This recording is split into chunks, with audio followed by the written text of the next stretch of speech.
नमस्कार उत्तराखंड, आप देख रहे हैं राष्ट्र नीति उत्तराखंड। दोस्तों, कल एक खबर आई कि भारत और नेपाल के बीच एक विवाद हो गया। भारत के पिथौरागढ़ जिला, जो उत्तराखंड राज्य का एक जिला है हमारे उत्तराखंड का, वहाँ पर भारत के मजदूर काली नदी पर कुछ तटबंध का निर्माण कर रहे थे। नेपाल के लोगों ने पत्थर फेंक करके कई भारत के लोगों के सर फोड़ दिए। इसके बाद ये बात उठने लगी कि भारत और नेपाल के बीच विवाद क्या है। आज हम आपको इस वीडियो में भारत और नेपाल के बीच आज तक का जो भी विवाद रहा है, इसका इतिहास रहा है, इसे बताने की कोशिश करेंगे और मेन पॉइंट को कवर करने की मेरी पूरी कोशिश रहेगी। दोस्तों, भारत और नेपाल आज से नहीं, प्राचीन समय से हम कह सकते हैं कि एक दूसरे के रिलेशन में आते हैं। माता सीता जहाँ की थी, उनका नाम था जनकपुरी, उसे भी नेपाल में बताया जाता है। यानी जितना पुराना भारत का इतिहास है, उतना ही पुराना भारत और नेपाल का संबंध भी है। Point number 1। इसके बाद भारत और नेपाल के बीच व्यापार चलते रहे, लेकिन 1765 में नेपाल में एक गोरखा साम्राज्य के राजा हुए। उनका नाम था पृथ्वी नारायण शाह, जो नेपाल के नेपोलियन थे। कहने का मतलब, अपने नेपाल का विस्तार करने की इनको बड़ी सूझी और इन्होंने नेपाल देश के राजा होने के नाते कई जगहों पे आक्रमण किए।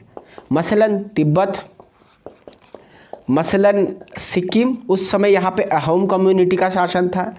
मसलन उत्तराखंड में कुमाऊं और गढ़वाल, जहाँ एक तरफ चंद थे, दूसरी तरफ परमार राजा थे। और तिब्बत पे भी इन्होंने कुछ हद तक सफलता प्राप्त की। बाद में तिब्बत के लोगों ने इन्हें हटा दिया, लेकिन सिक्किम, उत्तराखंड और कुमाऊं गढ़वाल पे इन्होंने विजय प्राप्त कर ली। 1790 में ये कुमाऊं जीत गए। एक जगह है अल्मोड़े में, हवालबाग। उस युद्ध के बाद इन्होंने अल्मोड़े पे कब्जा कर लिया। 1804 के आसपास इन्होंने गढ़वाल को हरा लिया। वहाँ के परमार वंश के राजा को देहरादून में एक मैदान है खुड़बुड़ा, उस मैदान में इन्होंने परास्त कर दिया। इसके बाद जब इनको यहाँ से भगाने का काम किया अंग्रेज़ों ने इन्हें 1813 से लेकर के 1815 तक 2 युद्धों में हरा दिया, कुमाऊं और गढ़वाल में सेपरेटली। और संगौली की संधि 2 दिसंबर 1815 को कर दी गई। मार्च 1816 में नेपाल के सरकार ने इस संधि को स्वीकार भी कर लिया। और इस संधि का जो आउटकम था, जो काली नदी है, इसको यहाँ पे सीमा निर्धारित कर दी गई। तो ये थी बात एक इतिहास की कि क्या भारत और इनका इतिहास रहा। अब नेपाल के मन में टीस हमेशा खनकती रही कि हमारे पूर्वजों ने भारत के इन राज्यों पे जो था कब्जा किया था, लेकिन इन निगोड़े अंग्रेज़ों ने इस कब्जे को हटा दिया। तो फिर नेपाल ने पुराने इतिहास के साक्ष्य निकालने शुरू किए और ख़ासकर वहाँ के प्राइम मिनिस्टर जो ओली साहब थे, उन्होंने भारत के कई टेरिटरीज़ पे अपना दावा किया। हालांकि ये बात नेपाल भी जानता है कि भारत जैसी महाशक्ति के सामने 1 इंच ज़मीन लेना भी बड़े बड़े अमेरिका और चाइना के लिए भी संभव नहीं, तो नेपाल के लिए क्या संभव होगा।